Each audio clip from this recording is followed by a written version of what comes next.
Hello guys, good morning. তো দেখো মাসিমণিদের বাড়িতে এসেছি, কত লেবু হয়েছে মামা বাড়িতে গাছে। তুলছে এখন বড় মশাই আর আমার ভাই। কত লেবু হয়েছে গাছে, যে লেবুগুলো এক গাছ লেবু পুরো পুরো ভর্তি হয়ে গেছে গাছটা লেবুতে। দুটো গাছ আছে, এটা বাইরের গাছ। প্রচুর লেবু, এখন তুলছি লেবু বাড়ি নিয়ে যাব। এই যে লেবুগুলো, এই দেখ চিকটাই নিয়ে নে।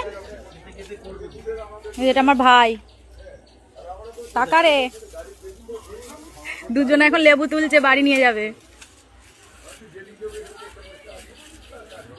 এই যে লেবুগুলো গাছে কত ধরে আছে, সুন্দর লাগছে বলো, কি সুন্দর লাগছে, পুরো গাছ একদম ভর্তি হয়ে গেছে লেবুতে।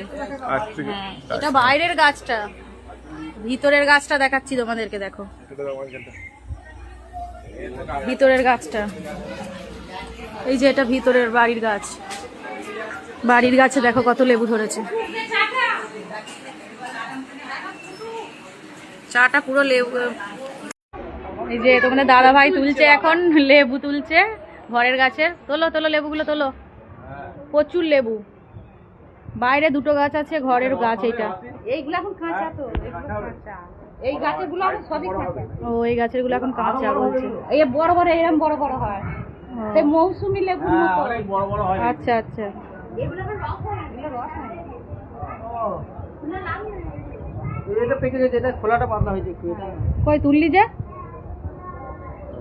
এইগুলো রস হবে। এই যে লেবুগুলো চিকে ভরা হয়েছে, এই যে যারা কিনতে দেয় আমাকে ধরে। কত লেবু। আর চিকে ধরবে না, অন্য চিকেতে নে। এ থাপ পয়সাটা দিতে। দারুণ লাগছে, পয়সা চাইছে মাসিমণি। বলছে পয়সা দিতে হবে লেবু নিয়ে গেলে। লেবু নিয়ে গেলে পয়সা দিতে হবে।